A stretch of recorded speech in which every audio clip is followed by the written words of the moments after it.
If you criticize religion, then every so often somebody will say to you quite disapprovingly, you may not have faith in God, but you could show a bit more respect for those people who do.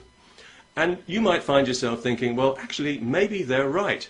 It wouldn't hurt to show a bit more respect. After all, nobody likes to be told point blank that their religion is a crock of delusional garbage and a force for evil in the world, that what they call faith is merely fear dressed up as virtue, and that their puerile beliefs are a straitjacket on the whole of humanity. That's bound to put anybody's nose out of joint.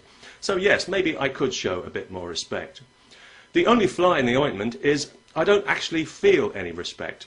I have tried, I really have, and I feel just terrible about it, but it just isn't there. I suppose I could lie to myself and pretend, for the sake of people's feelings, because we all know how delicate and tender they can be these days, but the bald truth is I don't actually care about their feelings at all, not even slightly. And of course I realise that should weigh heavily on my conscience, but luckily my conscience knows when it's being bullied and manipulated, so it doesn't care either. My conscience knows that there is no earthly reason for anybody on this planet to respect religion in any way.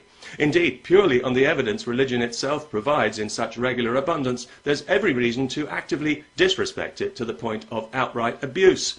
And quite frankly, the fact that religion gets so little abuse compared to what it really deserves, I can only attribute to the unbelievable tolerance, restraint, and plain good manners of atheists and secularists everywhere. So if you are a religious person, and if you're thinking of demanding more respect for your beliefs, please try to bear in mind that you and your religion are already getting way more respect than you've ever deserved. Your faith is a joke. Your God is a joke. He's so absurd, he's an embarrassment even to people who don't believe in him. And he and you still have it all to prove. So far, no proof has been forthcoming, nor is it likely to be, as we all well know. So respect, I'm afraid, is out of the question. The best you could hope for is amused incredulity, and that would be on a good day. People say, well, you can only truly understand faith when you have faith, which I take to mean when you've suspended your critical faculties and hypnotized yourself into believing a load of fascist nonsense about your eternal soul, then you'll understand faith. Well, I can certainly believe that.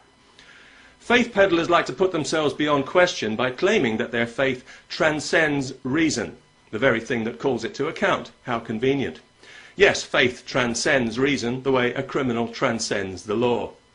The word transcendent is very popular with religious hustlers because they never have to explain precisely what they mean by it, other than some vague, superior state of understanding, more profound than mere reason, which is crude and simplistic next to the subtleties and profundities of belief without evidence. If you hear a senior clergyman, and you will, using the word transcendent to explain the nonsense he claims to believe, then you know two things. One, he doesn't know what he's talking about, and two, he doesn't want you to know what he's talking about either. Faith doesn't transcend reason at all. Faith sidesteps reason. It runs away from reason because reason threatens its cosy bubble of delusion. So faith disqualifies reason the way a Dutch criminal court disqualifies truth and witnesses, and for much the same reason. If you're a believer, your faith allows you to adopt a set of beliefs that make absolutely no sense, knowing that you won't be measured by whether they make sense, but by the level of piety that you exhibit in believing them. In other words, your willingness to deny reality becomes a measure of your virtue. No wonder religion is so popular. But what a price you pay for this virtue. You've been persuaded that believing in the impossible is your only hope. How did that happen? And that your purpose is to worship something beyond your understanding, defined by and only accessible through self-appointed intermediaries. Your thoughts, your words, and your identity are no longer solely yours to decide, but are subject to the approval of those who have assumed authority over you through your faith. The people who've told you that you were born with something wrong with you. Come on, in a state of sin, no less. A condition that can only be cured by complete submission and obedience to them. Surprise, surprise, from the moment you're born to the moment you die. And if all this doesn't exactly flatter your ego, and why should it, don't worry, we can give it a special name to make you feel better and persuade you that you've still got some dignity. Let's call it faith. And let's deem it to be the highest and most noble and profound of all virtues, and let's pretend that it comes from within. when we all know that nothing about your religion is allowed to come from within, because that would give you strength and freedom, the two things your religion wants as far away from you as possible. Faith is the grip that clergy have over you. It's the invisible rope around your neck that pulls you along the road they want you to travel for their benefit, not yours. It's a dead-end word. It's a word of bondage. It's a word that lets you believe what you've been told to believe without feeling that you've been told what to believe, but you have, and you can stop pretending anytime you like. It's not a virtue. That's the last thing it is.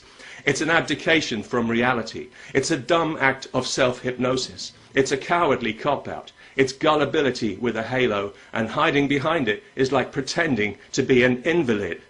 So I don't really understand exactly what it is that I'm supposed to respect. It seems to me I'd need to be some kind of moral contortionist to respect something that noxious, something that depends for its existence on a closed mind, and it is clearly dragging humanity in the wrong direction, giving us false ideas about ourselves and about the nature of reality. I feel if I respected that, I'd be needlessly contributing to the stupidity and ignorance of the human race, and that is one thing that I don't want on my conscience. No offense. Peace.